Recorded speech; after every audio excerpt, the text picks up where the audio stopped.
অন্তৰ্যামী ৰূপে যিহেতু জীৱক সুখ দুখ বুঞ্জাৱন্ত এতেকেহে পৰ মাতমা নাম ধৰি আশা প্ৰভু ভগৱন্ত এতেকেহে পৰ মাতমা নাম ধৰি আশা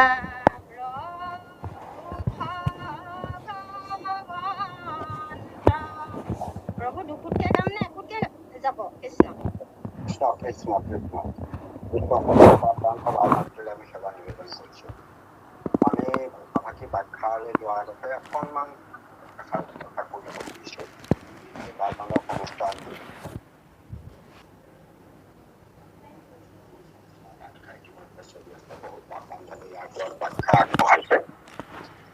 আমি আজি হয়তো কেইটামান ঘোষা ব্যাখ্যা বা আলোচনা আমি কৰিম যাক হয়তো কাৰোবাৰ আগতে কৰি যোৱা ব্যাখ্যা খোলাটো ভাল হলে আপোনালোকৰ সমাজে আমি সেৱা নিবেদন কৰিছো প্ৰথমতে আপোনালোকক আমি জনাও যে মহাপুৰুষ মাধৱদেৱৰ নামঘোষা এখনি সৰ্বোত্তম গ্ৰন্থ হিচাপে আমাক জনা যায় আৰু এই নামঘোষাত সৰ্বমুঠ 38টা পটল বা শিতান আছে 38টা পটল বা শিতান আছে আৰু সেই পটল বা শিতান বিলাক 6টা ছন্দত বিভিন্ন জেগাত কেতিয়াবা 3টা ছন্দ কেতিয়াবা 2টা ছন্দ কেতিয়াবা 4টা ছন্দ এনেধৰণৰ ইয়াত ঘোষাবিলাক পৰিৱেশন কৰা হৈছে এই 6টা ছন্দ হল ছবি ছন্দ দুলৰী ছন্দ লেছাৰী ছন্দ পদ ছন্দ দোহা ছন্দ নাম ছন্দ এতিয়া আমাৰ এই ছন্দ কিতাপ মানে ছবি ছন্দটোক আচলতে ছবি ছন্দ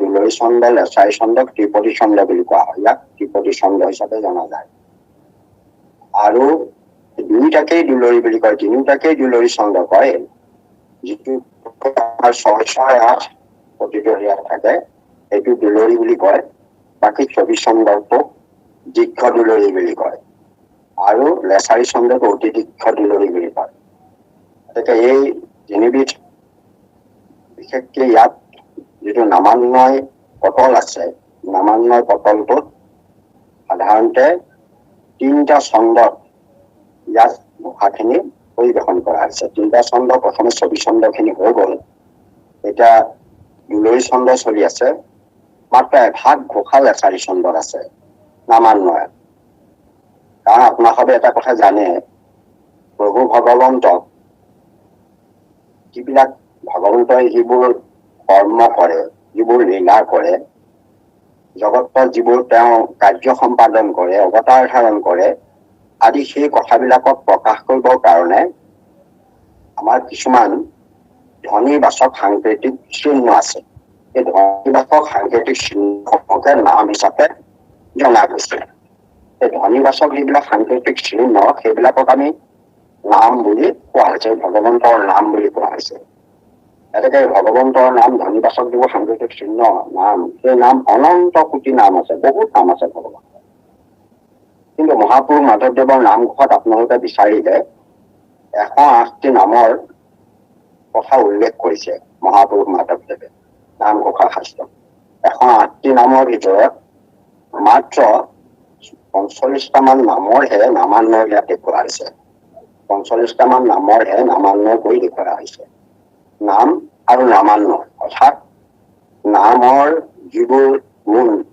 কৰ্ম ক্ৰিয়া সেই কথাবোৰ বিশ্লেষণ কৰি পেলাই দেখুৱাটোকে নামান্বয় বুলি কোৱা হয় বিশ্লেষণ কৰি দেখুওৱা হয় নামান্বয় কৰিবলৈ যাওঁতে বিশেষ 4টা কথাত ইয়াত গুৰুত্ব আৰোপ কৰিছে 4টা কথাত এটা হ'ল কোনো নাম ধাতু আৰু প্ৰত্যয় সংযোগ কৰি পেলাই নাম কোনোবা প্ৰকাশিত হৈছে কোনোটো নাম আগত উপসৰ্গ লাগি পেলাই তৈয়াৰ হৈছে কোনোটো নাম সমা হৈ পেলাই হৈছে, কোনোটো নাম আপোনাৰ সন্ধি হৈ হৈছে।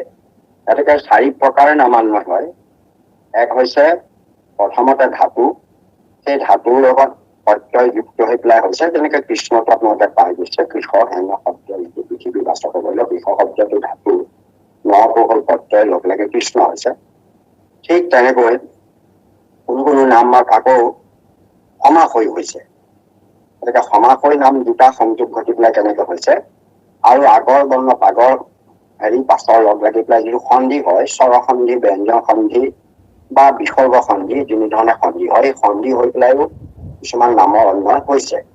আৰু কিছুমান আকৌ আগত উপসৰ্গ, আপোনালোকে জানে যে আমাৰ অসমীয়া ভাষাত 20টা উপসৰ্গ আছে। সেই উপসৰ্গবিলাক আগত সংযোগ ঘটায়ো কোনোটো নামৰ অন্বয়। গতিকে ইয়াত এই 4 ধৰণৰ অন্বয়বিলাক আমি পাওঁ। সেই অন্বয়বিলাক ইয়াত দেখুওৱা হৈছে। আমি যদি চাওঁ, আমাৰ যিটো আগতে 24 চনত 15টি ঘোষা আছে, 15টি ঘোষাত 15টি নামৰ বিশ্লেষণ তাত কৰিছে। এতিয়া দুলৰি চন্দত 28টি ঘোষা আছে। দুলৰি চন্দত আপোনালোকে 28টি ঘোষা আছে। 28টি ঘোষাত প্ৰায় 28টি মান নামৰ ইয়াত অন্বয় কৰিছে। আৰু লেছাৰী চন্দত মাত্ৰ এটা ঘোষাহে আছে, যি পুৰুষোত্তম নামটো বিশ্লেষণ কৰিছে। গতিকে সেইটো তাত এটাহে আছে। গতিকে এইকেইটা ঘোষাই নামৰ অন্বয় পোৱা যায়। নামৰ অন্বয়ত এই 15, 28 আৰু 1 মানে আঠে পাছত 43, 44 দুটা মুঠতে ঘোষা আছে নামৰ অন্বয়।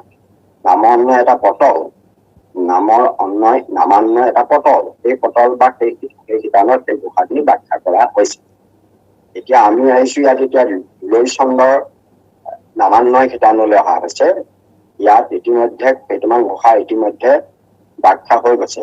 এতিয়া যিভাগি ঘোষা আমাৰ এগৰাকীয়ে গাইছে, এই ঘোষাগৰাকী কৈছে যে অন্তৰ্যামী ৰূপে যিহেতু জীৱক সুখ দুখ ভুঞ্জা অন্তৰ এতে কেশে পৰমাত্মা নামত ধৰি আচন্ত প্ৰভু অনন্ত। কোনো কোনো জেগাত অনন্ত লিখিছে, কোনো কোনো ঠাইত ভগৱন্ত আছে। গতিকে যিয়ে নহওক, অনন্ত বুলি ক'লে ঈশ্বৰকে বুজায়, ভগৱন্ত বুলি ক'লে ঈশ্বৰকে বুজায়। গতিকে অন্তৰ্যামী শব্দটোৰ অৰ্থ হৈছে অন্তৰৰ গৰাকী। জ্ঞানী মানে গৰাকী। আমাৰ হৃদয়ত যিখন অন্তৰ আছে, অন্তৰখনক সাধাৰণতে চিৎজগত বুলিও কোৱা হয়। গতিকে সেই অন্তৰখনত মানে চিত্ৰত জীৱাত্মাই অৱস্থান কৰে। গতিকে জীৱাত্মাই অৱস্থান কৰে কাৰণে চিৎজগতত এই জীৱই অৱস্থান কৰি আছে। আৰু সেই চিৎজগতখনক গৰাকী কাৰণে বহু ভগৱন্তক অন্তৰ্যামী কাৰণে, আৰু সেই অন্তৰ্যামী ৰূপে থাকি জীৱক এই সংসাৰ চক্ৰত বিষয় ভোগৰ সুখ দুখ বিলাক ভোগ কৰায়। কাৰণ যেনে ধৰণে ইন্দ্ৰিয় বিলাকে কৰ্ম কৰিব, সেইমতে সুখ আৰু দুখ পাব। এতিয়া আমাৰ প্ৰশ্ন হয় যে ঈশ্বৰে তেতিয়াহ'লে আমাৰ জীৱক সুখ দুখ ভোগ পাবলৈহে আছে নেকি? এইটো হ'ল কথা কি, কিয় সুখ দুখ আমি ভোগ কৰিব লাগে? এই দুখটোৰ কাৰণে পৰমাত্মা দুখী নহয়। পৰমাত্মাৰ কাম হৈছে যেনে বিচাৰে তেনেধৰণে দিব। কাৰণ সত্য অসত্যৰ জড় চৈতন্যৰ মাজতে যিটো প্ৰকাশে, তাকে বুলি মন। গতিকে মন আৰু জীৱক মনে বান্ধি পেলাইছে। মন আৰু জীৱ ভ্ৰমণ চলি আছে। আমাক সেইটোকে বন্ধন বুলি কয়। কাৰণ জীৱৰ লগত মনৰ বন্ধন হৈছে কাৰণেই সংসাৰত আমি আবদ্ধ হৈ পৰিছো, অৰ্থাৎ জীৱটো বন্দী হৈ পৰিছে। আৰু যেতিয়ালৈকে মনৰ লগত বন্ধন খোল নাখায়, তেতিয়ালৈকে জীৱ সংসাৰ চক্ৰত এইদৰে লিংগ দেহত আবদ্ধ হৈ সংসাৰ চক্ৰত বিচৰণ কৰি থাকিব। কাৰণ সুখ আৰু দুখটো লাভ কৰিব কৰ্ম অনুসৰি। যেনে কৰ্ম তেনে ফল, তেনে সুখ তেনে দুখ। এতিয়া কথা হৈছে কি, আপোনালোকে দেখিছে গুৰুজনে অনাদিকাতনত লিখিছে যে তাৰমানে মনে যোগ্য যাওঁ বোলে জীৱে বোলে যাওঁ, মনৰ মৰণে জীৱে বোলে মৰ। মনে সুখ পালে জীৱে দুখ পায়। এতিয়া মন আৰু জীৱ অগ্নি আৰু কাঠৰ লগত একে নিচিনা হৈছে। এইবিলাক মনেৰে যেনেকৈ চলালে ফুৰিব, সেই মনৰ লগতে যিহেতু জীৱন কৰি কৰবাত যদি দুখ পাইছে, তেতিয়াহ'লে দুখৰ ভোগ মনে যেনেকে পাব, জীৱই পায়। বা কৰবাত সুখ পাইছে, তাতো সেই নাপায়। সেইকাৰণে এইবিলাক কৰাৰ জীৱৰ সুখ ভোগ খিনি যিখিনি কৰিছে, সেইখিনিৰ কিন্তু পৰমাত্মাৰ কোনো সম্পৰ্ক নাই। পৰমাত্মাই খালি তেওঁ চলাই লৈ গৈছে, কাৰণ চৈতন্য ঈশ্বৰ নহলে তেওঁ চলিব নোৱাৰে। যেনেকৈ আমাৰ বিদ্যুতৰ লাইনটো ইলেক্ট্ৰিক কাৰেণ্ট আছে, ফেনখন চলিছে, হিটাৰটো গৰম হৈছে, কুলাৰটো চলিছে, এইবিলাক তেওঁলোকৰ এই যিটো বস্তু ঘূৰিছে বা চলিছে বা হৈছে, সেইখিনি যিখিনি ঘটনা গৈছে, স্থিতিটোত যদি ক'ৰবাত লাগি যায়, ক'ৰবাত কাপোৰ এখন জ্বলি যাব, তাৰ কাৰণে কাৰেণ্টটো জুগুলীয়া নহয়। কাৰেণ্টটো স্থিতিটো লগাই দিছে কোনে? মনে বা কোনোবাজন ব্যক্তিয়ে কৰিছে। সেই মনৰ সত্তাটোৰ লগত ই জড়িত হৈ গৈছে কাৰণে জীৱৰো সেই কষ্টবোৰ অনুভৱ কৰিব লাগে। গতিকে ইয়াত পৰমাত্মাৰ সুখ পৰমাত্মাৰ পৰমাত্মাই উপভোগ নকৰে, ইয়াক উপভোগ কৰি আছে কেৱল জীৱইহে। আৰু জীৱই কৰিবলগীয়া মূল কালটো হ'ল মনৰ লগত বন্ধন হৈ গ'ল। গতিকে মনে যদি যাওঁ বোলে জীৱে বোলে যাওঁ, মনৰ মনে জীৱে বোলে মৰো। গতিকে এই মনৰ লগত বন্ধন যেতিয়ালৈকে নিচিগে তেতিয়ালৈকে জীৱ থাকিব। গতিকে এই জীৱক ভগৱন্তৰ গৰাকী হিচাপে, তেওঁ মানে চৈতন্য সত্তা হিচাপে জীৱকো চৈতন্য শক্তি প্ৰদান কৰি তেওঁ সংসাৰ চক্ৰত থমাই থৈছে। যে তুমি সে সবাক দিয়ে চৈতন্য শক্তি কৈছে, এই মানে আমাৰ বেদস্তুতিটো কৈছেই যে তুমি সে সবাকে চৈতন্য শক্তি। আমি বেটা প্ৰমাণ জীৱ অংশে শিলা গাবে গাবে আবে আমি তোমাকে ভজো সৰ্বভাৱে। তোমাৰ এটা অংশ আমি যত জীৱ যাক তোমাৰ মায়ে বহু বান্ধিলে আমাক। আমাৰ বিপৰ্যয়টো হ'ল তুমি আৰু প্ৰায় আমাৰ যদিও আমাৰ জীৱটো সৃষ্টি হৈছে, তথাপিতো আমাক হৈছে মায়াই আবদ্ধ কৰিলে, বান্ধিলে। গতিকে জীৱ হ'ল ভগৱন্তৰ অংশ, ভগৱন্তৰ পৰা আহিছে। ভগৱন্তই ওলাই আহোঁতে তেওঁক পৰম ব্ৰহ্ম বুলিছে, জীৱক ব্ৰহ্ম বুলিছে। আপোনালোকে মাধৱদেৱৰ ঘোষা প্ৰবাদ কৰিলে পাব, ব্ৰহ্ম পদে শুদ্ধ জীৱক বুলিয়া। ব্ৰহ্ম শব্দ শুদ্ধ জীৱক বোলে। যেতিয়া জীৱক বলি নাথাকিব, কোনো মায়া আচৰ নাথাকিব, মায়াৰ বন্ধন নাথাকিব, তেতিয়া জীৱক যে এই ব্ৰহ্ম যেতিয়া অবিদ্যাৰ আশ্ৰিত হয়, আপোনালোকে জানে যে মায়াৰ কেইবাটা ৰূপ, তাৰে এটা অবিদ্যা। এই অবিদ্যা এইবিলাক, গতিকে সেই অবিদ্যাত যদি আবদ্ধ হৈ যায়, সেই অবিদ্যাকে কাৰণ দিয়ে বুলিও কৈছে। অৰ্থাৎ কাৰণ হৈ পৰিল, অবিদ্যাই আবদ্ধ কৰাৰ লগে লগে সংসাৰ চক্ৰত ভ্ৰমণ কৰিবলৈ তেওঁ মন ইচ্ছা হেৰি কৰি নহলে জীৱটো এই বিদ্যাৰ সোমাই কৰি সেইকাৰণে তেওঁ সংসাৰ আহিব। অবিদ্যাৰ সোমোৱাৰ লগে লগে তেওঁ আহি লিংগ দেহত আবদ্ধ হৈ গ'ল। ১৭টা তত্ত্বযুক্ত লিংগ দেহ আবদ্ধ হৈ যেতিয়া সংসাৰ চক্ৰত তেওঁ পুৰি বিচাৰি ফুৰিলে, পুৰি বিচাৰি ফুৰোতে ফুৰোতে ফুৰোতে এই নৱদাযুক্ত দেহৰূপী পুৰখনত প্ৰৱেশ কৰিলে, অৰ্থাৎ পঞ্চভৌতিক দেহত সোমাই পৰিল। পঞ্চভৌতিক দেহটোত সোমাই পৰাৰ লগে লগে জীৱই নাম পালে তেতিয়া প্ৰথমতে ব্ৰহ্ম, তাৰপাছত জীৱ, তাৰ পৰা নাম পালে পুৰ শব্দে দেহ, তাতে থাকৰে সুটিয়াই সেইটো জীৱক কয় পুৰুষ বিলে। জীৱৰ নাম পালে পুৰুষ। গতিকে এই পুৰুষ সত্তাৰ যেতিয়া ভ্ৰম গুচিব, মায়াৰ ভ্ৰম গুচিব, তেতিয়া গুচি আত্মহাত কৰিব। ভগৱন্ত ভক্তিযুক্ত পুৰুষৰ আত্মবোধ, যেতিয়া পুৰুষৰ সেই যেতিয়া আত্মা বুলি কয়। আচলতে আত্মা, পুৰুষ, জীৱ, ব্ৰহ্ম একেটা বস্তু। একেটা বস্তুতে ই মায়াৰ লগত সম্পৰ্ক, মনৰ লগত সম্পৰ্ক, শৰীৰৰ লগত সম্পৰ্ক ঘটে, সময়ে সময়ে নামবিলাক বেলেগ হৈছে। সেইদৰে ভগৱন্তৰো ব্ৰহ্ম পৰমাত্মা ভগৱন্ত একে তত্ত্ব, একে নামজনৰ লক্ষণ ঘটিব, বস্তু একেটাই। তেওঁ যেতিয়া জগতক স্বজন পালন কৰে ভগৱন্ত হয়। পৰম ঈশ্বৰ স্বৰূপে জীৱৰ আচন্ত হুয়াশ্ৰয়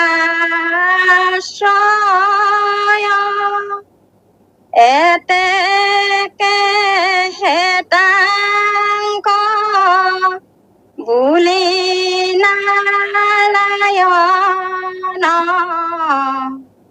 নামৰ দিব্যম্বয়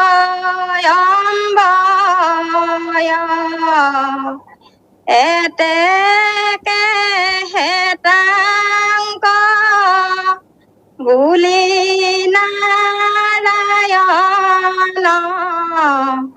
নামৰ জগদম্বায় কৃষ্ণ কৃষ্ণ প্ৰভু বাৰু আমি কৈছো ইয়াত পৰম ঈশ্বৰ, ইয়াত আকৌ পৰমাত্মা, এতিয়া পৰম ঈশ্বৰ বুলি কৈছে।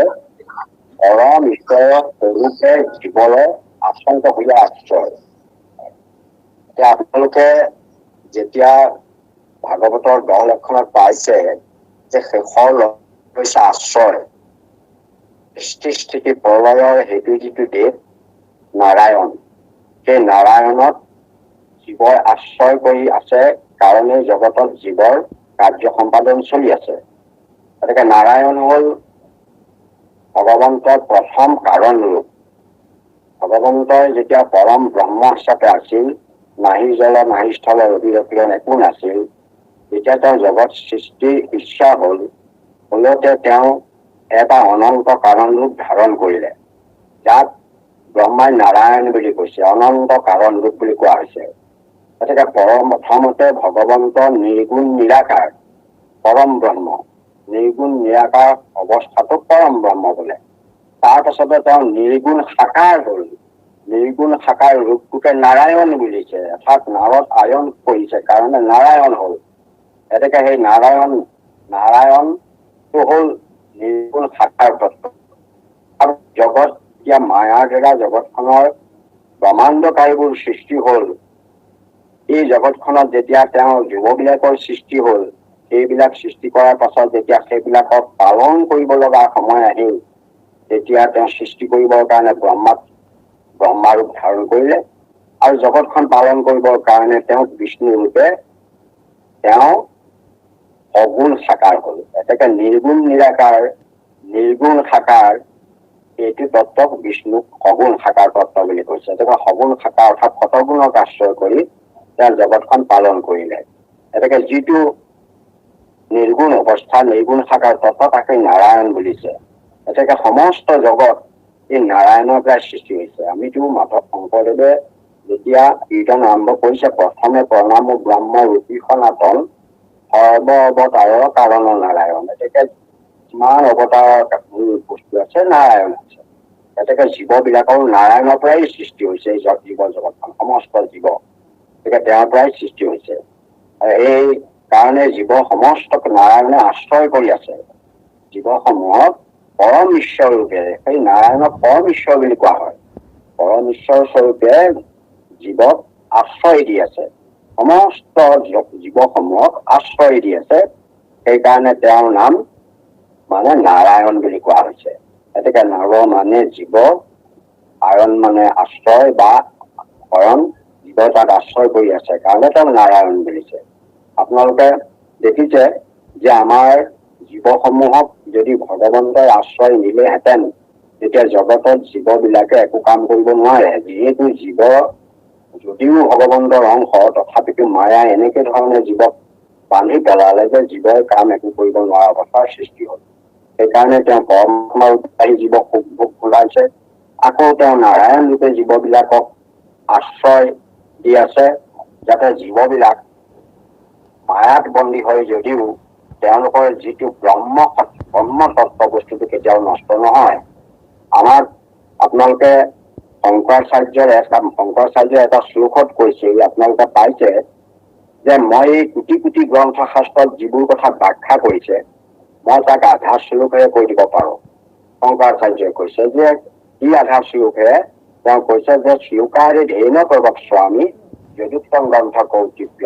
কোটি কোটি গ্ৰন্থ ধৰ্মশাস্ত্ৰত যিবোৰ কথা কৈছে তাক মই আধা শ্লোকেৰে কৈ দিম। আধা শ্লোকত কৈছিলে কি যে ব্ৰহ্ম সত্য জগত মিথ্যা জীৱ ব্ৰহ্ম কেৱলম। এতেকে ব্ৰহ্মই সত্য, জগতখন মিছা, জীৱ ব্ৰহ্মই সত্য। কাৰণ জীৱৰ বিনাশ কোনোদিনে নাই। জীৱৰ বিকাৰ আছে, জীৱাৰ শাস্তি আছে, জীৱৰ অধোগতি বা ঊৰ্ধ্বগতি আছে, কিন্তু জীৱ নাশ হৈ নাযায়। কাৰণ জীৱ ব্ৰহ্মৰ অংশ। গতিকে ব্ৰহ্মৰ পৰা এটা সৃষ্টি হৈছে। গতিকে তেওঁ ব্ৰহ্মগুণৰ তেওঁলোক আছে, খালি তেওঁ মায়াহে বিকাৰগ্ৰস্ত কৰিছে।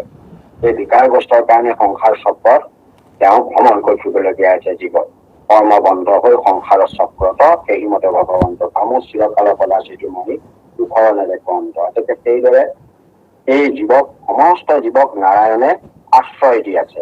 নাৰায়ণৰ আশ্ৰয়তা আছে কাৰণে ভগৱন্তৰ নাম নাৰায়ণ। নাৰায়ণ গোটেই আশ্ৰয় দিছে। গতিকে এই নাৰায়ণক মই আগতে কোৱা ব্ৰহ্ম পৰমাত্মা ভগৱন্ত একে তত্ত্ব নাৰায়ণক ভগৱান বোলে।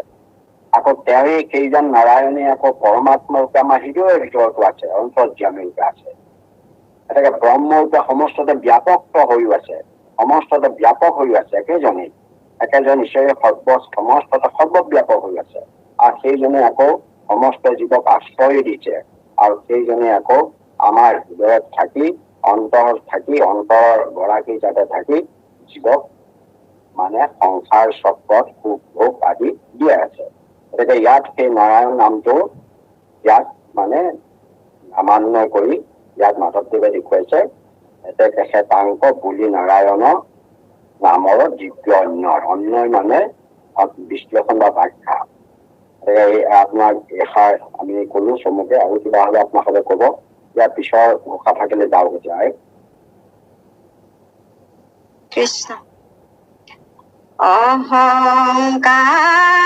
অহংকাৰয়াদি একোৱে উপাধি কৰিতে নপাৰে চন্ন, এতেহে কাৰণে মহন্ত সকলে বোলে তাংক নিৰঞ্জন, এহিহে কাৰণে মহন্ত সকলে বোলে তাংক নিৰঞ্জন। কৃষ্ণ প্ৰভু। এইটো নিৰঞ্জন, নিটো হৈছে এটা উপসৰ্গ আৰু ৰঞ্জন। নি উপসৰ্গতে মানে বুজাইছে, যেনেকে নিৰ্বিৰোধ বিৰোধ নকৰা। এটাকে নিৰঞ্জন, ৰঞ্জন কৰিব পৰাটো হৈছে পৰিৱৰ্তন কৰিব পৰা। এনেকুৱা কিছুমান কথা আছে যে কিবা এটা বস্তু ক'ৰবাত দিলে তাৰ পৰিৱৰ্তন হৈ যায়। গতিকে পৰিৱৰ্তন, কিন্তু ভগৱন্তৰ কোনো পৰিৱৰ্তন নাই। ভগৱন্ত তেওঁ যেনেধৰণে আগত আছিল এতিয়াও আছে, আগলৈকো তেওঁ একেধৰণেই থাকিব।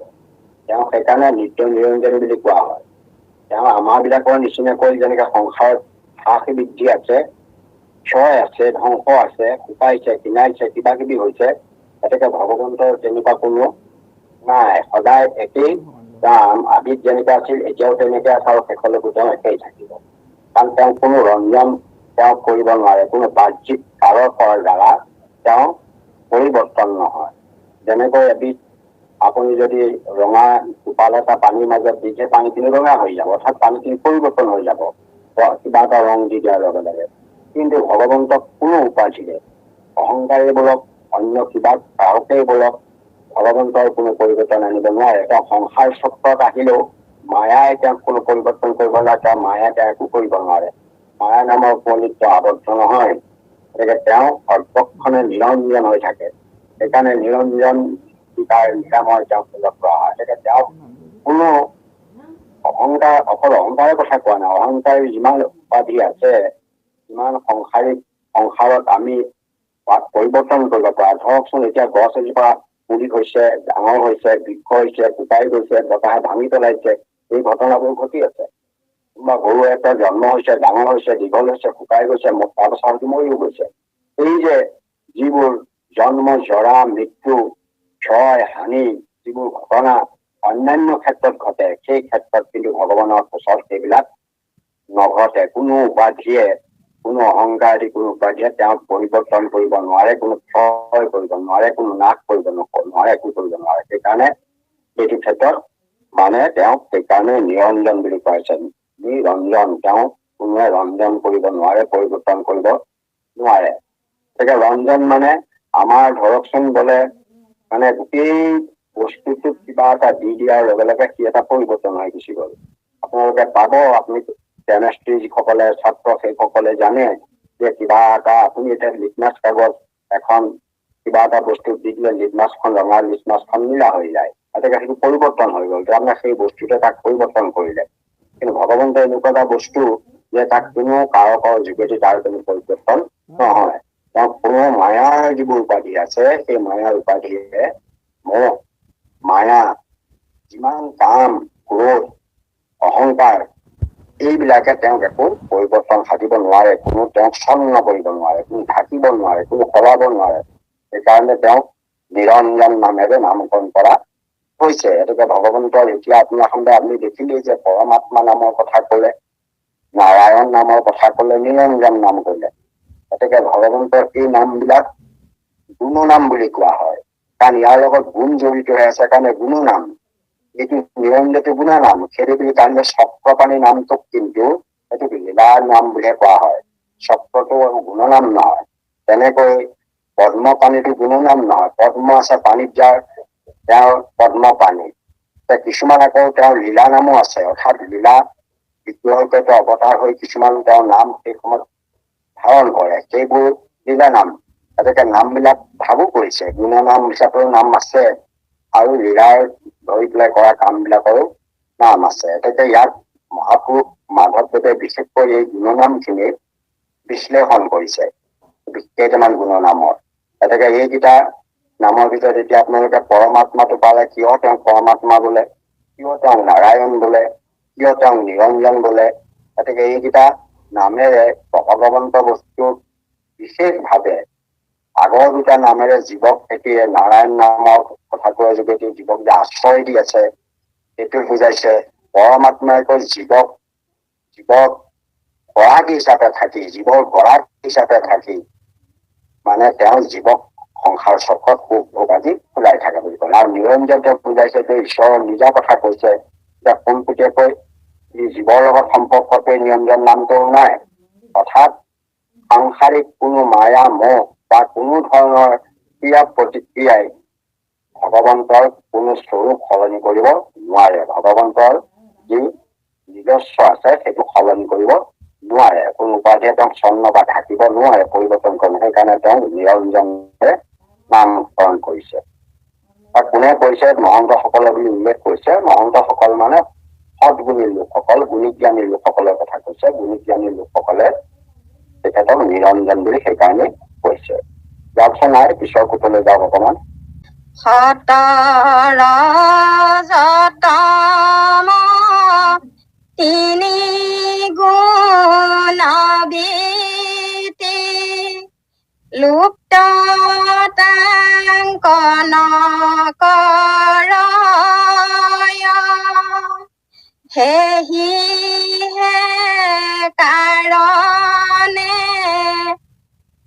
বেদ শাস্ত্ৰ গণে বোলে তাংক নিৰাময় সেহিহে কাৰণে বেদ শাস্ত্ৰ গণে বোলে তাংক নিৰাময়। কৃষ্ণ প্ৰভু। এতিয়া আপোনালোকে দেখিলে যে এইটো লুপ্ত কৈছে, আগতে ছন্ন কলে। ছন্ন আৰু লুপ্তৰ মাজত পাৰ্থক্য আছে। লুপ্ত মানে একেবাৰে ঢাকি পেলোৱা, নাইকিয়া কৰি দিয়া। আপোনালোকে দেখিছে আদি সত্যযুগৰ শুদ্ধ ধৰ্ম আছিলে মাত্ৰ হৰিনাম দেৱ সবে লুপ্ত বা লুপ্ত কৰিলে হৰিপথত। গতিকে লুপ্তটো নাইকিয়া কৰি দিয়া, লুপ্তই পেলোৱা। আৰু ছন্নটো সহায় পেলোৱা, এই পৰিৱৰ্তন কৰি দিয়া। গতিকে ছন্নটো যেনেকে বেদ পথত ছন্ন কৰি বহু ধৰ্ম ছয়, বেদৰ পথত থকা ধৰ্মবোৰ বুদ্ধদেৱে ছন্ন কৰি তাৰ যিবোৰ কৰ্মমাৰ্গৰ কথাবোৰ নাইকিয়া কৰি দিছিল, সহায় পেলাইছিল। তাৰ তেওঁ দেখিছিল যে এইবিলাকৰ যোগেদি মানুহৰ গতি নহয়। গতিকে এতিয়া লুপ্ত শব্দটো ইয়াক বুজাইছে যে এই তিনিটা গুণ আমাৰ সমস্ত গুণৰ ভিতৰত সকলো গুণ তাৰ পৰাই প্ৰকাশ হৈছে। এটা হ'ল শতগুণ, আনটো গৈ ৰজগুণ, আনটো তমগুণ। এটি শত ৰজ এই প্ৰকৃতিৰ তিনিটা গুণ আছে, তিনিটা মহাগুণ বুলি কোৱা হয়। গতিকে শতগুণৰ সাত্বিকতা প্ৰকাশ পায়, ৰজগুণত ৰাজসিকতা প্ৰকাশ পায়, তমগুণত তামসিকতা প্ৰকাশ পায়। গতিকে এই তিনি গুণৰ যিটো বৃত্তি, সেই তিনি গুণৰ বৃত্তিয়ে ভগৱন্তক লুপ্ত কৰিব নোৱাৰে। এতিয়া আমাক ধৰক মানুহবিলাক আমি কেতিয়াবা তামসিক বৃত্তিলৈ গুচি গৈ আমাৰ যিমানেই সাধুলোক নহওক, আমাৰ যে কেতিয়াবা কয় যে মানে সজ্জনৰ অস্থিৰো পিছলে পাওঁ সজ্জনৰবোৰে নাও, যিমানেই সজ্জন নহওক তেওঁ কিবা কাৰণে কেতিয়াবা তামসিক বৃত্তিত পৰি যাবলগীয়া হৈ যায়। তমগুণে তেওঁ কাৰোবাক আসন্ন কৰি পেলাব পাৰে আমাৰ বিলাকক। বা কেতিয়াবা আমি আকৌ ভাল মানুহৰ সংগত ভকতৰ সংগত থাকি আমাৰ সাত্বিক গুণৰ বিকাশ ঘটা আমি সাত্বিক গুণৰ মাজলৈ আমি যাব পাৰো, বা আমি তেনেকুৱা সাত্বিক গুণ প্ৰকাশ কৰিব পাৰো। কেতিয়াবা ৰাজসিক গুণৰ বিকাশ ঘটাই আমি সংসাৰত আমি এই যিবিলাক আমাৰ গুণ যশ এইবিলাক আমি প্ৰচাৰ কৰিব চেষ্টা কৰিব পাৰো। এতিয়া সতৰজতমৰ তিনিটা গুণৰ তিনিটা ক্ৰিয়া চলি আছে। ভগৱন্তই তিনিটা গুণক আশ্ৰয় কৰি সংসাৰখন চলাই আছে। গতিকে তেওঁ মানে ব্ৰহ্মা ৰূপে ৰজগুণৰ ব্ৰহ্মা হৈ সজা চৰাচৰ। কাৰণ জগতখন সৃষ্টি কৰিবলৈ ৰজগুণৰ বিকাশ হবই লাগিব। ৰজগুণৰ বিকাশ নহলে কোনো ভাল কাম নকৰে। আপোনাৰ যদি ৰজগুণৰ বিকাশ নঘটে তেতিয়াহ'লে আপুনি ঘৰ দুৱাৰ সাজিবলৈও নিবিচাৰে, ল'ৰা ছোৱালী পঢ়াবলৈ নিবিচাৰে, বা অন্যান্য কাম কৰিবলৈও নিবিচাৰে, বা কাপোৰ কানি পিন্ধা মেলা সুন্দৰ সুন্দৰ ঘৰ দুৱাৰ ৰং চং কৰা ধুনীয়া ভাল পায়, এই কামবোৰ কৰিলে মন নাযায়। সেইটো ৰজগুণে মানুহক তেনেকুৱা বৃত্তিবিলাক মনলৈ আনি দিয়ে। আকৌ তেনেকে সতগুণে মানুহক দান দক্ষিণা কৰিবলৈ, মানুহক ভাল ব্যৱহাৰ কৰিবলৈ, অন্যান্য অনুষ্ঠান প্ৰতিষ্ঠান আদি কৰিবলৈ, পুণ্য কাম কৰিবলৈ উদগনি যোগায়, বা সৎ আচৰণ কৰিবলৈ উদগনি যোগায়। সতগুণৰ ভাল কাম কৰে, ভাল কামৰ ক্ষেত্ৰত সতগুণৰ বিকাশ হয়। আকৌ সংসাৰত বিভিন্ন ধৰণৰ কাম বন কৰি আগবাঢ়ি যাবলৈ হলে এইটো ৰজগুণৰ প্ৰয়োজন আছে। তমগুণৰ কথা হৈছে কি, কাৰোবাক ল'ৰা এটাক দমন কৰিবলৈ হলে আপুনি তমগুণৰ বিকাশ হব লাগিব। কাৰোবাক খং কৰিবলৈ হলে তমগুণৰ বিকাশ হব লাগিব। আপুনি কিবা এটা ভাঙিবৰ কাৰণে তমগুণৰ বিকাশ হব লাগিব। গতিকে সেইকাৰণে এই তিনিওটা গুণ প্ৰয়োজন আছে কাৰণে ভগৱানে সৃষ্টি কৰিছে। কিন্তু তিনি গুণৰ অসময়ত বা য'ত যেতিয়া প্ৰয়োজন যদি তেতিয়া নকৰে তেতিয়াহ'লে তাৰ অপকাৰ হবলৈকো আছে। সেইকাৰণে সতগুণকো আকৌ ভাগ কৰিছে। আটাইতকৈ ভাল সতগুণটোক শত গুণ বুলি কৈছে। শত গুণটো মানে আমি যে বিশেষণীয়া নিচিনা। বিশেষণ মানে কি, এটা ৰঙা ফুল গজিছে, গতিকে ৰঙা ফুল ৰোৱাৰ পাছতো আকৌ টিকটিকা ৰঙা এটা থাকিব পাৰে। এটা বগা ফুল গজিছে বা বগা বস্তু গজিছে, আকৌ ধকধকীয়া বগা কাপোৰো হব পাৰে, পিচকিচিয়া কলাচল হব পাৰে। সেইবিলাক বিশেষণ। সেইকাৰণে একেবাৰে শত গুণটো কাৰ আছে, যি বিষ্ণুৰ আছে। শত গুণৰ গৰাকী ভগৱন্তক বিষ্ণুক কোৱা হয়। আকৌ ৰজও থাকে। ৰজ মিশ্ৰিত শতটো মানে অলপ ভাল গুণ, আকৌ তম মিশ্ৰিত শতও থাকে।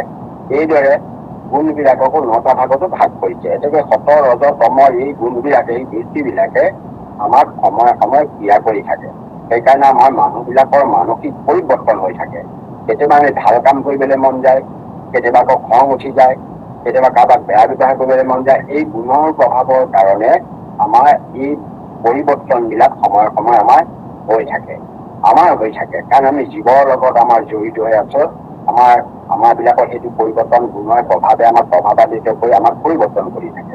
আমি সেইমতে ব্যৱহাৰ কৰো। একদম ভাল মানুহ সাধু মানুহ কেতিয়াবা ক'ৰবাত বেয়া কাম এটা কৰি যায়, পৰিস্থিতি বজাই এই সোণৰ যেনেকে মুকুটটো পিন্ধাৰ লগে লগে জৰাখণ্ডৰ মুকুটটো পিন্ধাৰ লগে লগে নিজে কৰিবলৈ মন গ'ল, আমি পৃথিৱীত সাপটো মিলাবলৈ গ'ল, তেতিয়াহ'লে সেইবোৰ তেওঁ তমগুণত বিকাশ ঘটিছে।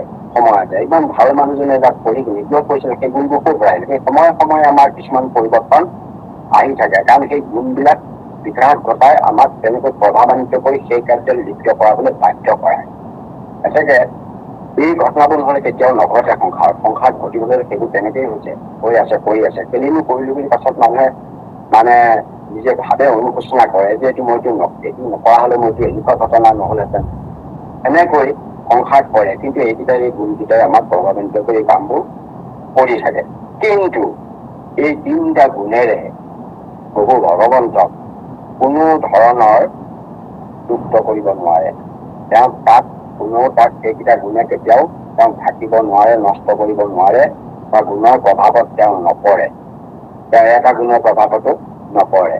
গুণক আশ্ৰয় কৰি তেওঁ কাৰ্য সম্পাদন কৰিব পাৰে, ৰজগুণক আশ্ৰয় কৰি কাম কৰিব পাৰে, কিন্তু ৰজগুণে তেওঁক ঢাকিব নোৱাৰে। ৰজগুণটো তেওঁ আশ্ৰয় কৰিবলৈ কামটোৱে কৰিছে, কিন্তু ৰজগুণে তেওঁক নাশ কৰিব নোৱাৰে, লুপ্ত কৰিব নোৱাৰে।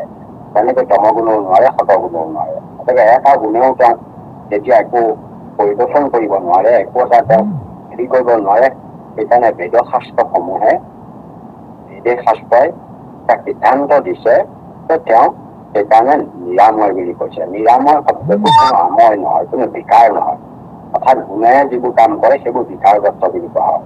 গতিকে তেওঁ কোনো ধৰণৰ বিকাৰ তেওঁ নাই, কোনো পৰিৱৰ্তন। আমি এতিয়া বিকাৰী দিয়ে 1600 বিকাৰ আছে আমাৰ 1600 বিকাৰ আছে। আমি সৰু আছিলো, শুদ্ধ হৈছিলো, ডাঙৰ হলো, বেমাৰ হলো, জৰা হলো, ব্যাধি হল, ৰোগ হল, কিবা কিবি হল। এই বিকাৰ বিলাকে 1600 বিকাৰে আমাক ক্ৰিয়া কৰি থাকে। এই বিকাৰ বিলাক হোৱাৰ মূল কাৰণটো গুণৰ প্ৰভাৱ। গতিকে গুণেহে আমাক এই বিকাৰ বিলাক কৰিছে। গতিকে এই বিকাৰ বিলাকৰ পৰা আমি মুক্ত হব নোৱাৰো।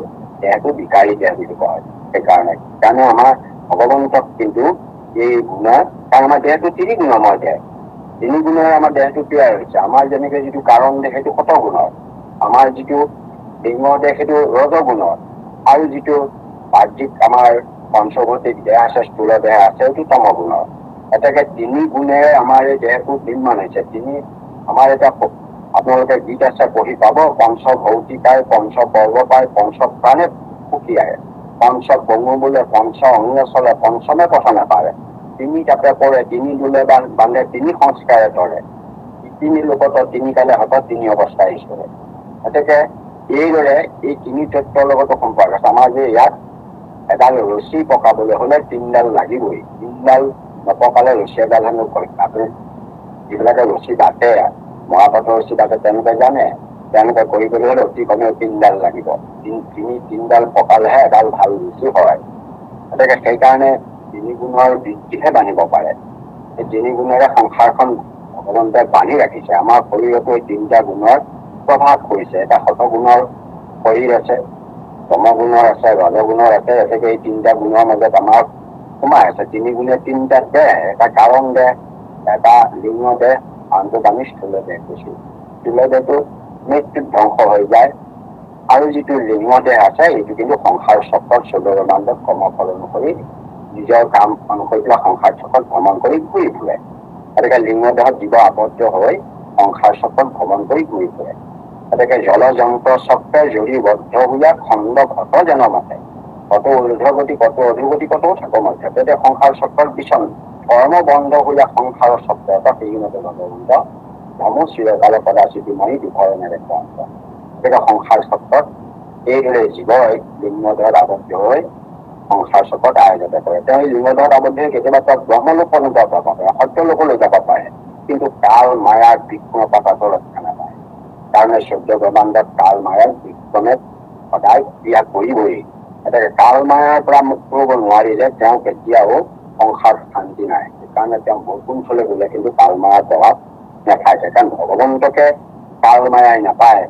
গতিকে কাল মায়াই তেওঁক একো কৰিব নোৱাৰে।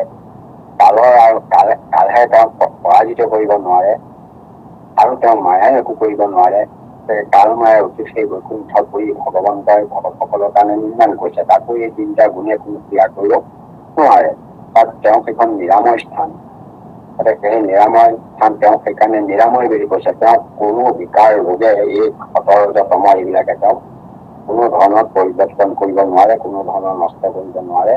সেইকাৰণে ভগৱন্ত নিৰাময়। তেতিয়া আমি এতিয়া দেখিলো যে পৰমাত্মা শিৱৰ লগত সম্পৰ্ক, নাৰায়ণ শিৱৰ লগত সম্পৰ্ক, নিৰঞ্জন আৰু নিৰাময় এই দুটা কিন্তু স্বয়ং পৰমেশ্বৰৰ লগত সম্পৰ্ক। তেওঁৰ কাৰণে সেইটো কোৱা হৈছে, কিন্তু জীৱৰ লগত সম্পৰ্ক ৰাখি এতিয়া বাক্য পোৱা নাই। সেইকাৰণে যে নিৰাময় তত্ত্বটো ভগৱন্তৰ এটা মানে উত্তম গুণনাম। তেওঁ নিৰঞ্জন, নিৰাকাৰ, নিৰাময়, এই নামে চিদানন্দ, স্বৰূপানন্দ, হৃদয়ানন্দ এই নামবিলাক দিয়া হৈছে। কাৰণ এইবিলাকৰ লগত আমাৰ আনন্দ ভাৱটো জড়িত হৈ আছে। আমি তাতহে আনন্দ পাম, তেওঁ যদি চিন্তা কৰো তেতিয়াহে পাম। সেইকাৰণে প্ৰভু ভগৱন্তক চিন্তা কৰিলে বা প্ৰভু ভগৱন্তৰ যদি কৃপা লাভ হয়, তেওঁৰ নাম যদি আমি নিৰন্তৰভাৱে লৈ থাকিব পাৰো, তেতিয়াহ'লে আমিও নিৰাময় হৈ পৰিম, আমিও নিৰঞ্জন হৈ পাৰিম। কাৰণ তেন্তে তেৰে একে কৰি নামেৰে সত্য সিদ্ধি কৰি পেলাই শেষত গৈ পেলাই ভগৱন্তৰ সৈতে একীকৰণ কৰি দিব। অৰ্থাৎ আমিও হৈ পৰিম নিৰঞ্জন, আমিও হৈ পৰিম নিৰাময়। সতৰজতম কোনো গুণৰ বৃদ্ধি আমাক একো কৰিব নোৱাৰিব, বা আমাকো কোনো ধৰণৰ মানে প্ৰভাৱে, কোনো অহংকাৰ আদি কোনো আমাক কোনো ধৰণৰ পৰিৱৰ্তন কৰিব। আমি তেতিয়া নিৰঞ্জন হৈ পৰিম। আমি নিৰঞ্জন নিৰাময় এই অৱস্থালৈ যাবলৈ হলে আমি ভগৱন্তৰ নাম নিৰন্তৰভাৱে লৈ থাকিব লাগে। সেইকাৰণে সৎকাৰ্য সাজি আমাকো ভগৱন্তৰ সৈতে একীকৰণ কৰি লৈ যাব। বাৰু ইয়াত থাকি যাওঁ, সময় বহুত হৈ আহিছে নেকি। যতে ক প্ৰাকৃত গান শুনাই কৃষ্ণ যতে ক প্ৰাকৃত আকাৰ বৰ্জিত ভৈলন্ত হেতু হৰি হেহি হেতু তেহে নিৰাকাৰ নাম আচন্ত ঈশ্বৰে ধৰি হেহি হেতু তেহে নিৰাকাৰ নাম আচন্ত ঈশ্বৰে ধৰি। কৃষ্ণ প্ৰভু। এইটো নিৰাকাৰ কৈছে, এইটো সন্ধি হৈছে নিৰ্যোগ আকাৰ, নিৰৰ আকাৰ। নিৰ মানে পানী, পানী আকাৰ কৈছে। নিৰাকাৰ মানে নিৰ্দিষ্ট আকাৰ নথকা। যতে ক প্ৰাকৃত আকাৰ, প্ৰাকৃত আকাৰ আমি যিবোৰ গছ থকা জীৱ জন্তু গৰু মহ সেইটো প্ৰাকৃতিক আকাৰ যুক্ত বুলি কোৱা হয়। ঠিক তেনেকুৱা এটা নিৰ্দিষ্ট আকাৰ আছে, সেই আকাৰটো কিন্তু পৰিৱৰ্তন নোৱাৰে। গৰুটোক আপুনি সলাই পেলাই হাতী কৰি দিব নোৱাৰে, মানুহ কৰিব নোৱাৰে। সিহঁতৰ এটা নিৰ্দিষ্ট আকাৰ আছে, নিৰ্দিষ্ট আকাৰ প্ৰাকৃতিক আকাৰ থকাবিলাক সাংসাৰিক পৰ্বত পাহাৰ আদি ধৰণে আমি দেখা পাইছো। কিন্তু ভগৱন্ত বস্তুক এনেকুৱা প্ৰাকৃতিক আকাৰ যুক্ত নহয়। আমি দেখা চাই বস্তুবিলাক যদিও ভগৱন্তই তাত বিৰাজমান হৈ আছে, সোমাই আছে, মানে অন্তৰত আছে, তথাপিতো এইবিলাক তেওঁ আছে যদিও এইবিলাক ভগৱন্তৰ এনেকুৱা আকাৰৰ নহয়, এনেকুৱা প্ৰাকৃতিক আকাৰ যুক্ত তেওঁ নহয়। তেওঁ এই প্ৰাকৃতিক আকাৰ যুক্ত নোহোৱা, কিন্তু তেওঁ আকাৰ নাই নেকি? আকাৰ আছে, কেনেকুৱা আকাৰ আছে? নিৰাকাৰ বুলি কৈছে। যেনেকৈ পানী, নিৰ মানে পানীৰ কোনো নিৰ্দিষ্ট আকাৰ নাথাকে, পানীৰ নিৰ্দিষ্ট আকাৰ নাথাকে। যি পাত্ৰতে থয় সেই পাত্ৰৰে পানী আকাৰ লয়। সেইকাৰণে ভগৱন্তৰ নিৰ্দিষ্ট আকাৰ নাই, নিৰ্দিষ্ট আকাৰ নাই। তেওঁ প্ৰয়োজন সাপেক্ষে যিকোনো আকাৰ ধাৰণ কৰিব পাৰে।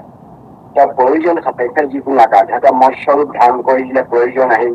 কুৰ্ম ৰূপ ধাৰণ কৰি দিলে, নৰসিংহ হৈ গল, তেওঁ বামন হৈ গল, বৰা হৈ গল, শ্ৰীৰাম হৈ গল। এই যে সময়ে সময়ে তেওঁ ভিন্ন ভিন্ন ৰূপবোৰ ধাৰণ কৰিছে, সেইটো হৈছে তেওঁৰ নিৰ্দিষ্ট আকাৰ নথকাৰ কাৰণে। কাৰণ নিৰ্দিষ্ট আকাৰ থকা যেনে ভিন্ন আকাৰ ধাৰণ কৰিব নোৱাৰে।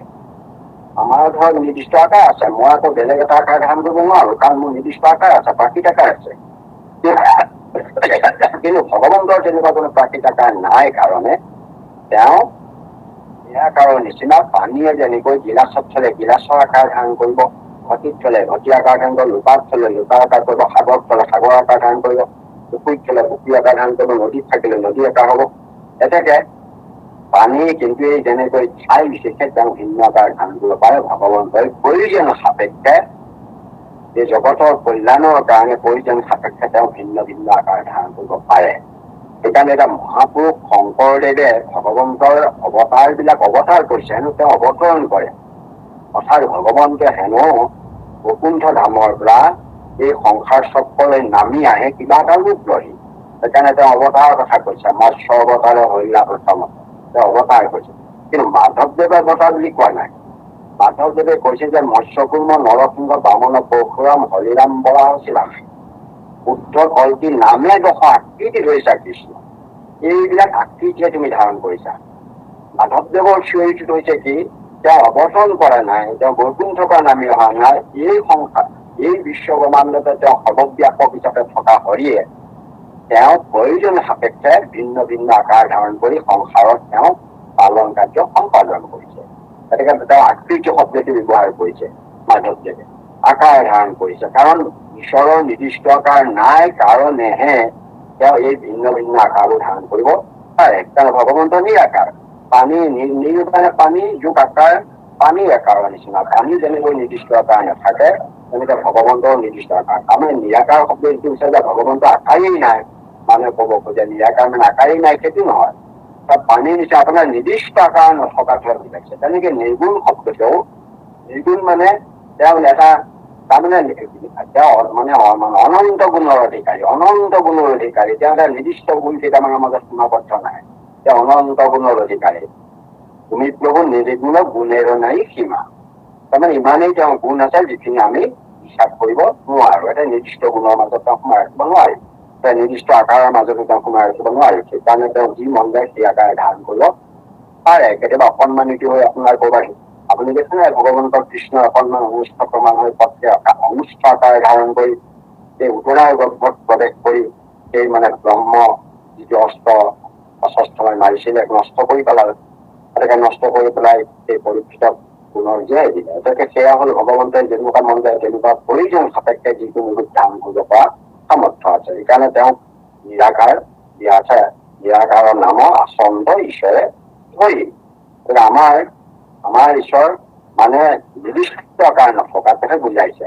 আমাৰ ভগৱন্তৰ আকাৰ আছে, কিন্তু আমাৰ ধ্যানৰ ক্ষেত্ৰত মহাপুৰুষ গুৰুজনাই আমাক এটা যিমান জ্ঞানৰ দিছে, প্ৰকাশ কৰি দিছে, তাৰ গণনা দিছে। তাক দুটা কথা কৈছে যে স্থিৰ বুদ্ধি কৰি ভকত জনে প্ৰত্যেকৰ নকচিন্তি মানে তাত এটা ৰূপৰ গণনা আমাক নিজে থকা নাই দিছে।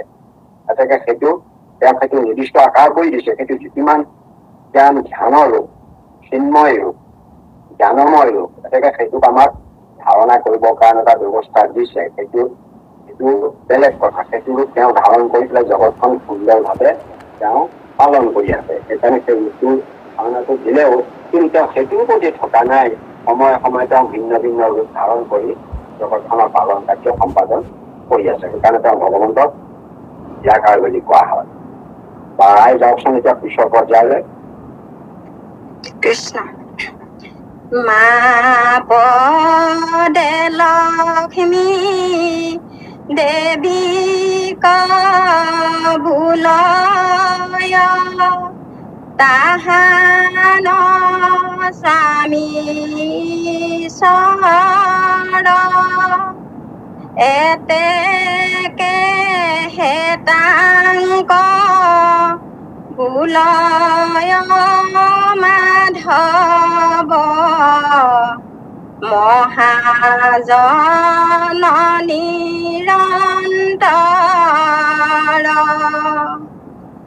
এতেকে হেতাংক বুলয় মাধৱ মহাজন নিৰন্তৰ।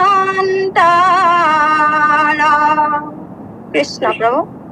মাধৱ নামৰ ইয়াত ব্যাখ্যা দিছে, এইটো আপোনাৰ সমাস হৈছে যে মাধৱ নামটো ইয়াত সমাস হৈছে। কাৰণ দুটা হেৰিয়াৰ গোট খাই পেলাই যে সমাস হয় ব্যাখ্যাৰ সৈতে আপোনালোকে এইবিলাক পাইছে অসমীয়াত। গতিকে মাৰ ধব অৰ্থাৎ প্ৰস্তুতটো সমাস। মাৰ ধব মাৰ স্বামী।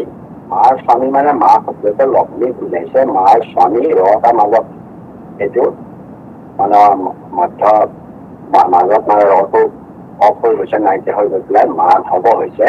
গতিকে সেইকাৰণে এইটো প্ৰস্তুতটো সমাসত হয়। এতিয়া মাৰ ধব মানে স্বামী, মাৰ স্বামী অৰ্থাৎ মা শব্দটো লক্ষ্মীক বুজাইছে। কাৰণ আপোনালোকে দেখিব যে বহু জেগাত লক্ষ্মীক মাতৃ হিচাপে দেখুওৱা হৈছে। আপুনি যদি ভাগৱতে পঢ়ে তাত পাব জগতৰে আই বুলিছে তেওঁ। আপুনি পাব মানে এই যেতিয়া মানে সমুদ্ৰ মন্থন হৈছিল, ভগৱন্তই প্ৰথমতে যেতিয়া নাৰায়ণ ৰূপে অনন্ত শয্যাত হৰণ কৰি আছিল, তেওঁ অকলশৰীয়া অনুভৱ কৰিছিল। মইনো কেনেকৈ থাকিম অকলে অকলে। গতিকে লগ এটা লাগে কাৰণে তেওঁ শৰীৰৰ বাম হাতৰ পৰা তেওঁ মানে এগৰাকী স্ত্ৰী ৰূপ দি পেলাই লক্ষ্মীৰ ঐশ্বৰ্যৰ গৰাকী লক্ষ্মীক তৈয়াৰ কৰিছিল। গতিকে লক্ষ্মী ঐশ্বৰ্যৰ গৰাকী।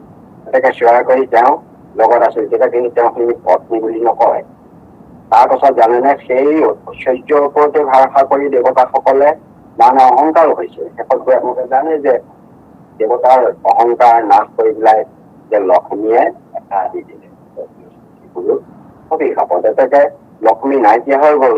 নাইকিয়া হোৱাৰ পাছত দেৱতাসকলৰ হাহাকাৰ হ'ল, অসুৰৰ উৎপাতত থাকিব নোৱাৰা হ'ল।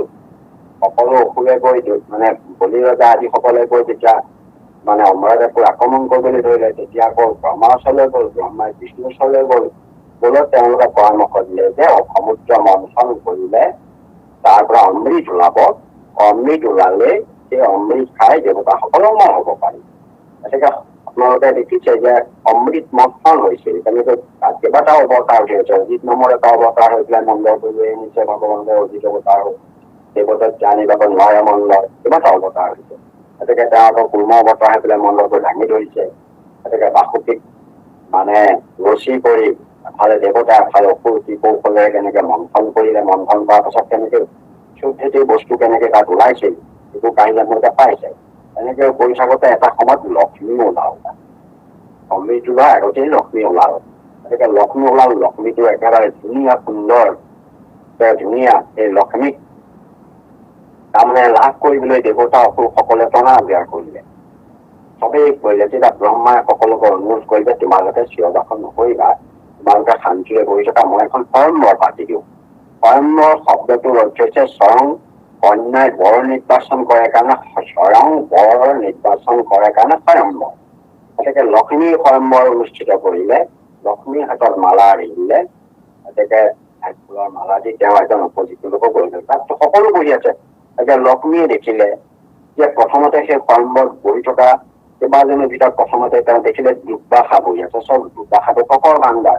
এতিয়া তেওঁ কৈছে যে আচন্ত দুৰ্বাসাৰ কি তপৰ ভাণ্ডাৰ, সদায় নুগুছে তাৰ ক্ৰোধ অহংকাৰ। আংক বৰি ভাল বলাই বেকৰ বাপে, অকাৰণে নষ্ট কৰি বেক চন্দ খাপে। ইয়াৰ ইমান খঙা লৈছে লগত মই বিয়া হব নোৱাৰো। গতিকে এওঁ তেতিয়া চাপ দি ভস্ম কৰিব ঠিক নাই। তাৰপৰা দেখিলে শুক্ৰাচাৰ্য বহি আছে। জানো শুক্ৰাচাৰ্য সন্ত মহামানী, তথাপি নৰসিটো লোভাকৃষ্ট প্ৰাণী, লোভিয়াত কৰে সংসাৰত নাহি মন্দ, জুতি খাই দে নাপায় ৰেকল লগাই দেখা জান পায়। এই শুক্ৰাচাৰ্যটো বৰ লোভিয়া। তেওঁ দেৱতাৰ সং এৰি অসুৰৰ সং লৈছে অকল মদা মাংস খাবলৈ পায় কাৰণে। গতিকে লোভিয়াটো লৈ মই বিয়া হলে কেতিয়াবা তেওঁ ভাল পাতি ভাঙিব, ভালকে খুৱাব নোৱাৰে। গতিকে ইয়াৰ লগতে বিয়া হলে লোভিয়া বুলি শুক্ৰাচাৰ্যক দিয়া। তাৰপৰা দেখিলে পৰশুৰামো বহি আছে। আচন্ত পৰশুৰামা মহাধৰ্মমতী ৰেকৰ্ড প্ৰাণিত তাই নাহি মিত্ৰৱতী। এই বুলি পৰশুৰাম হল কি, তেওঁ নিৰ্দয়। গতিকে নিৰ্দয় পুৰুষে নুবুজয় দুখ দেখা বুলি, গতিকে নিৰ্দয় বুলি পৰশুৰামক, কাৰণ তেওঁ এজন বাপেকক মাৰিছিলে, এজন খেতিয়কে তেওঁ গোটেই খেতিয়ক কৰি কিবা সংসাৰ কৰিলে, সঁচাকৈ নিৰ্দয়। গতিকে তেওঁৰ লগত বিয়া হব নোৱাৰে। গতিকে হৃদয়ত তিনিটাৰ দুখ লৈ তেওঁ বুজি নাপায়। গতিকে তেওঁ নাকচ কৰিলে। তাৰপিছত দেখিলে মানে বহি আছে তাত মানে বিধতা বহি আছে, অৰ্থাৎ ব্ৰহ্মা বহি আছে। তাত ব্ৰহ্মাক বিধতা বুলিও কয়। আচন্ত বিধতা আছে সেৱে সুৰা সৰু, কান্ত পৰে পৃথিৱীতে নাহি কামাতো। ফুলকৰীয়া নিজৰ যিটো দুহিতা কৰিলে, যেতিয়া খোলা হব যায় ইয়াক কৰিলে। ব্ৰহ্মাৰ দুখটো হল তেওঁ বৰ কামাতো, কাৰণ ইমানেই কামানটো তেওঁ নিজৰ শৰীৰৰ পৰা সৃষ্টি হোৱা তেওঁ নিজৰ জীয়েককে তেওঁ মানে খেদি কৰিছিল, ৰমণ কৰিছিল, তেওঁ পত্নী কৰিছিল। গতিকে তেওঁক লগত কেতিয়াও বিয়া হব নোৱাৰে, কাৰণ এই মানে কামাতো মানুহৰ লগত বিয়া হলে সদায় ক'ত কঠিন খাব লাগিলে একো ঠিক নাই। গতিকে তেওঁ মানে ব্ৰহ্মাক নাকচ কৰিলে। তাৰপাছত এই ইন্দ্ৰ বহি আছে। ইন্দ্ৰক বহি বহোতে এন্তে দেৱৰাজ, এখনে পলাই দৈত্য কাহিলন্ত ৰাজ, বাৰে বাৰে নাৰায়ণৰ থাপন্ত স্বৰ্গত, সতেক পলাই মই ইহাৰৰ লগত। গতিকে ইন্দ্ৰ পদটো ভাল, দেখিবলৈও ধুনীয়া, স্বৰ্গৰ লগা চব গুণেই ভাল, কিন্তু তেওঁ আকৌ ভয়া দুৰ্বৰ। অসুৰে যেতিয়া আক্ৰমণ কৰে তেতিয়া অমৰাজেদি পলাই পত্তং দিয়ে। গতিকে মনটো তেওঁৰ লগতে ভুগিব লাগিব। বাৰে বাৰে নাৰায়ণে থাপন্ত স্বৰ্গত, নাৰায়ণে আহি তেওঁ স্বৰ্গত আকৌ স্থাপন কৰেহি। গতিকে এওঁৰ লগত মই কিমান পলাই থৈ এই ভয়াটোৰ লগত মই বিয়া হব নোৱাৰো। তাৰপিছত দেখিলে যে শিৱও বহি আছে। আচন্ত শংকৰত কোনে পাওঁ আহ, দিব্য গৃহ বাৰী শ্মশানত বাস, ৰত্নৰী মুণ্ডৰ মালাক পিন্ধৰি জ্ঞানঠি বিহাংক বৈৰৱৰে নাহি সুখ শান্তি। গতিকে শিৱৰ ৰূপটো কি, এওঁ ঘৰখন বাদ দি, ইমান ধুনীয়া ঘৰ দুৱাত তেওঁ নাথাকে, গৈ পেলাই তেওঁ মানে সেই মূলশালীত বহি থাকে। তেওঁ ঘাট ভস্ম তোলা সানি তাত বহি থাকে।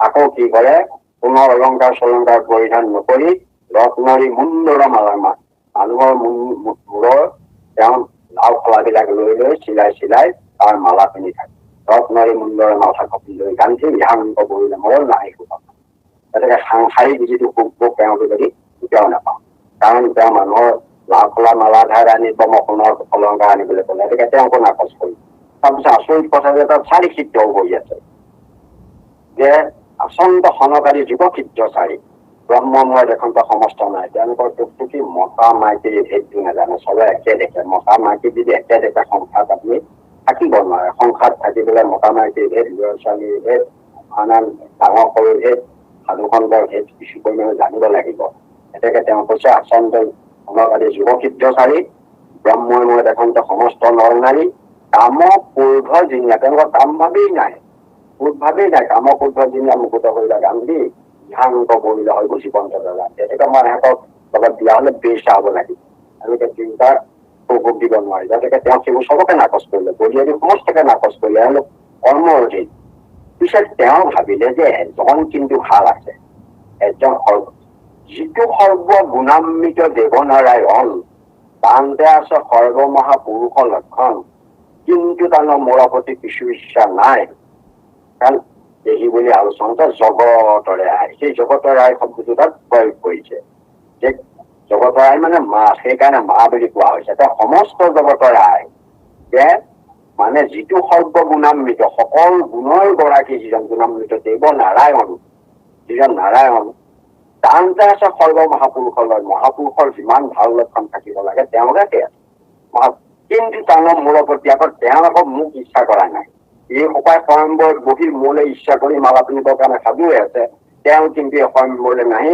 কৰবাত তেওঁ সমুদ্ৰৰ তীৰত বহি আৰাম কৰি বহি আছে গতিকে তেওঁ মোক বিচৰা নাই এইবিলাকে বিচাৰিছে বিচৰাবিলাক মোৰ কাৰণে অনুপযুক্ত কত লোক কত মই কত অসন্তোষ বিচাৰে সবাতে আছে কিছু কিছু দুখ গতিকে এইবোৰে বিচাৰবিলাক মই কিছুমানৰ লগত থাকিব নোৱাৰো কিন্তু যিজন সমস্ত গুণৰ গৰাকী তেওঁ আকৌ মোক বিচৰাই নাই মোক তেওঁ লাগে বুলিও ভবা নাই ভবা হলে তেওঁ স্বয়ম্বৰলৈ আহিলেহেঁতেন তথাপিতো তেওঁ ভাবিলে যে মইতো বৰ ধুনীয়া এই জগতৰ আই লক্ষ্মীয়ে যে মই যদি ধুনীয়া মুখখন লৈ তেওঁৰ ওচৰত এপাক মাৰোগৈ মোক দেখি হয়তো তেওঁ ভুলো যাব পাৰে মানে মই গৈ পেলাই তেওঁৰ ওচৰলৈ যাওঁ এনেবা আমি গৈ চাপগৈয়া কল এনেবা আমাক দেখি হৰিহন্ত ভুল তেওঁ ওচৰলৈ গলে কিজানি মোক দেখি ভুল যায়েই এই দি মেলি তেওঁৰ ওচৰলৈ গৈছিল আচলতে লক্ষ্মীয়ে নাৰায়ণক ঘূৰাব নোৱাৰিলে নাৰায়ণৰ ৰূপ দেখি লক্ষ্মীহে একেবাৰে ঘূৰি পেলাই পৰি গল গতিকে তেওঁ হৃদয়ৰ স্থান দিলে গতিকে লক্ষ্মী ভগৱন্তৰ দুস্থানত আছে এক হল হৃদয়ত প্ৰেমিকা হিচাপে আৰু চৰণত সেৱিকা হিচাপে আপুনি ধ্যান বন্ধন কীৰ্তন কৰিলে পাব চৰণে এনেকুৱা ভগৱতী ভাৱে উপাসন লক্ষ্মী জগতৰ মা তাকো জগতৰ মা বুলি কৈছে জগতৰ মা বুলি কৈছে মানে চৰণে এনেকুৱা ভগৱতী ভাৱে উপাসন লক্ষ্মী জগতৰ মা হয় তাৰ পৰা ওপৰলৈ গৈ থাকিলে পাব আপুনি দেখিব যে হেৰি কি কয় নাৰী সৰলৰ ৰুচিৰ কান্তি হৃদয় প্ৰকাশে শিৱৎস কান্তি পুৰস্থল লক্ষ্মী দিনন্ত দেখা প্ৰকটিত সোণৰ ৰেখা গতিকে লক্ষ্মী হৃদয়ত প্ৰেমিকা ৰূপে আছে আৰু চৰণত সেৱিকা ৰূপে আছে গতিকে পত্নীগৰাকী মানুহজনৰ কাৰণে সেৱিকাও আৰু প্ৰেমিকাও সেই কথাটো তাত দেখুৱাইছে গতিকে সেইকাৰণে মাৰ গৰাকী জগতৰে মা তেওঁ সেই মাৰ স্বামী ভগৱানৰ স্বামী কাৰণে ভগৱন্তৰ নামটো মাধৱ দিয়া হৈছে তেওঁ মাৰ স্বামীৰ কাৰণে মাধৱ বুলি মহাজনসকলে সদায় কব লাগিছে সেইকাৰণে এই নামটো ভগৱন্তৰ আন নাম মাধৱ হয় এইটো আমাৰ সমাজ হৈছে মা আৰু ভৱ সংযোগ কৰিছে তাৰপিছত নাই কিছু আৰু তাৰমানে সামৰিব ইয়াতে শেষত নেকি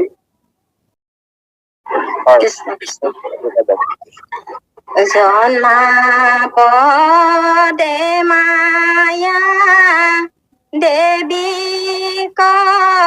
বুলিয় ভক্তৰ মায়া মৰ্দন্ত এহি হেতুতে হে জনাৰ্দন নাম ধৰিয়া সা ভগৱন্ত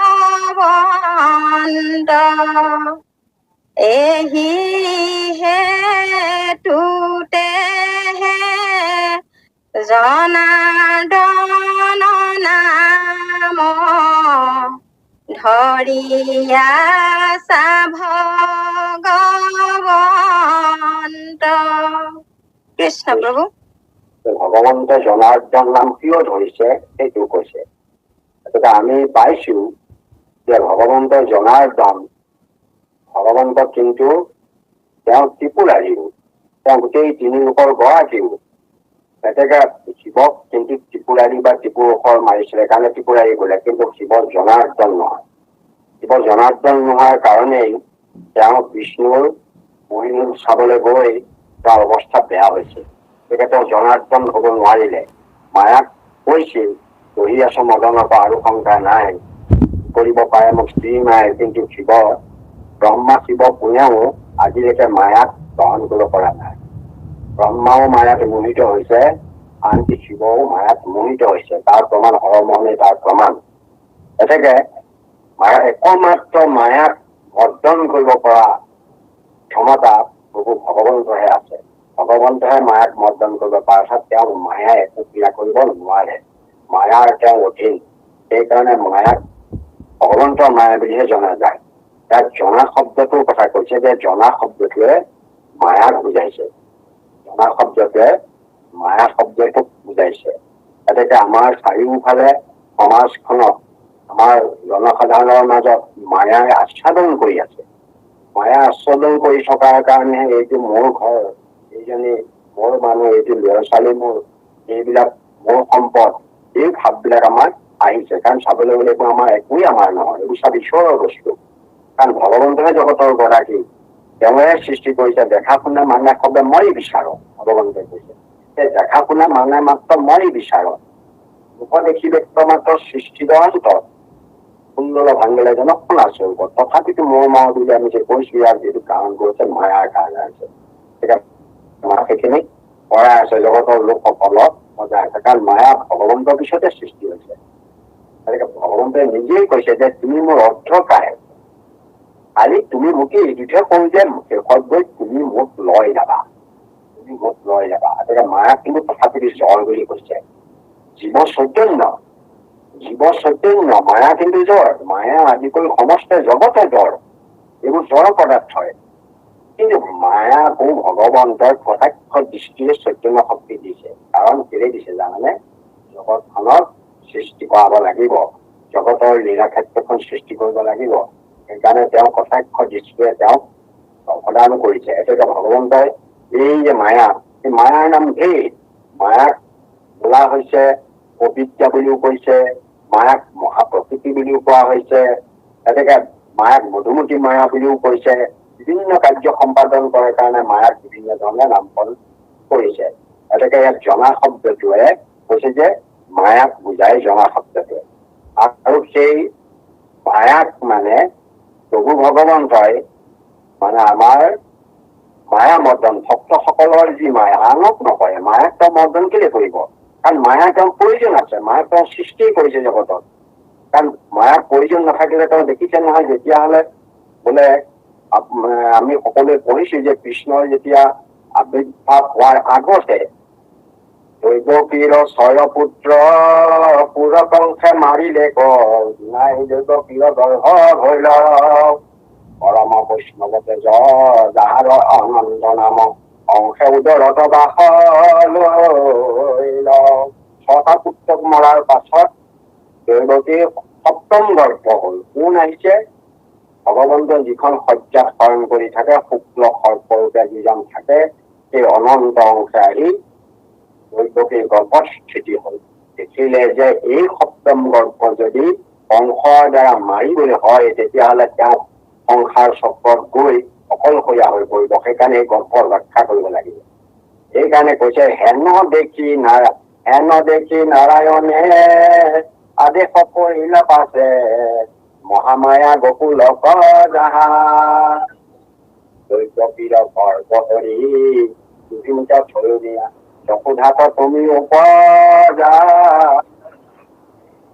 মায়াৰ কাম প্ৰয়োজন আছে, মায়াক আহ্বান কৰিলে হে মহামায়া তুমি আহা, গৈ তুমি দৈৱকীৰ সপ্তম গৰ্ভ হৰণ কৰি নি বসুদেৱই আন এগৰাকী পত্নী তেওঁ পিতৃঘৰত গৈ আছে, গৈ এতেকে নন্দৰ ঘৰত থকা সেই ৰোহিণীৰ গৰ্ভত তুমি প্ৰৱেশ কৰাই দিয়া। অৰ্থাৎ ইয়াৰ মাজতে সেই 4 মাহ 5 মাহতে লৈ গৈ সেই গৰ্ভ হৰণ কৰি নি ৰোহিণীৰ গৰ্ভত প্ৰতিষ্ঠা কৰি দিলে। গৰ্ভত ট্ৰেন্সমিশ্যন হৈ গ'ল, গৰ্ভ সলনি হৈ গ'ল।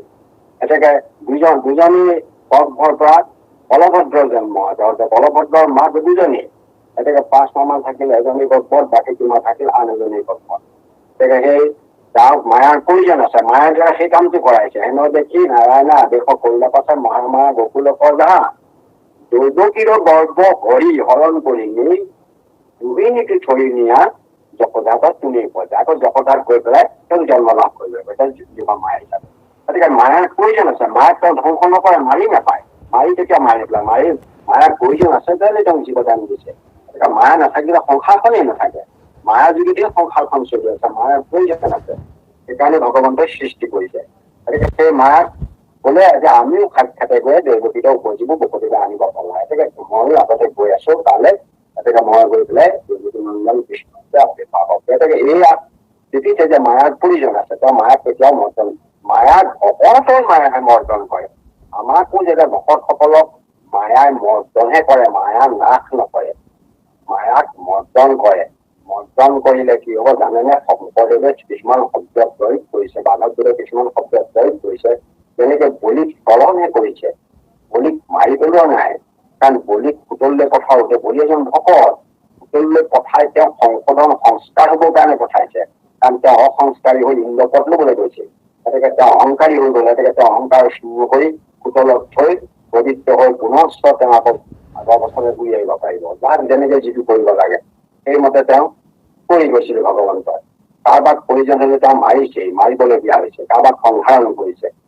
গতিকে আমি যদি এতিয়া ইয়াতো এই মৰ্দনহে কৰিছে, মায়াৰ ভকতৰ মায়াই যেতিয়া পীড়ন কৰে, আমাৰ ভকতক যেতিয়া মায়া বিলাকে আহি একেবাৰে নাজল নাচল অৱস্থা কৰে, মায়া দিগদাৰ কৰে, তেওঁলোক ভক্তিৰ ক্ষেত্ৰত আগবাঢ়ি যাব নোৱাৰে, মায়াই উৎপীড়ন ঘটায়, তেতিয়া সেই যেনেকুৱা ভকতক মায়াই বিপথে পৰিচালিত কৰিব পৰা মায়াকে ভগৱন্তই তেওঁৰ ভগৱন্তৰ নাম ললে, সেই নামৰ যোগেদি মায়াক মৰ্দন কৰি, ভকতৰ মায়াক মৰ্দন কৰি ভকতৰ অন্তৰখন পবিত্ৰ কৰি দিয়ে। সেইকাৰণে ভগৱন্তৰ নামটো জনাৰ্দন ৰখাইছে। জনাৰ্দন মানে মায়াক ভগৱন্তৰ মাৰি পেলোৱাটো কথা বুজা নাই বা মৰ্দন কৰি পেলোৱা, ভকতৰ মায়াক মৰ্দন কৰে। যিসকলে ভগৱন্তক ভজনা কৰে, তেওঁৰ নাম গুণ লৈ থাকে, তেওঁ শ্ৰদ্ধা ভক্তি কৰে, তেওঁ শৰণ লয়, তেওঁ গুণনাম গায়, সেইসকলৰ ভিতৰত ভগৱন্তই থাকি ভকতৰ যি মায়াই ভুল পথে পৰিচালিত কৰি লৈ যায়, তেনেকুৱা ভকতসকলৰ মায়াক মৰ্দন কৰি ভকতসকলক শুদ্ধ পথেৰে লৈ আহি ভক্তিৰ পথত আগবাঢ়ি যোৱাত সহায় কৰে। সেইটো কথাতে ইয়াত তেওঁৰ নাম জনাৰ্দন নাম ধৰি আছে বুলি কৈছে ভগৱন্তই। আমিও ব্যাখ্যা কৰোঁতে আপোনাক মনলৈ যি আহিছে তাকে প্ৰকাশ কৰিছো। আমাৰ সিমান শাস্ত্ৰ জ্ঞান নাই, তত্ত্ব জ্ঞান নাই। এনেকে ইয়াক ক'বলৈ যাওঁতে নিশ্চয় কিবা অপৰাধ নিশ্চয় কৰিছে। সমস্ত অপৰাধখিনি আপোনাক মৈখন কৰিবলৈ আপোনাক খবৰ দুখানি চললে আমি সেৱা নিবেদন কৰিলো। কোটি কোটি ঘৰৰ অপৰাধ নিজে কৰো আমি দূৰ হয়, হে হৰিমুখ দেখ হে নমামি ক্ষমী কৃপাময় ক্ষমী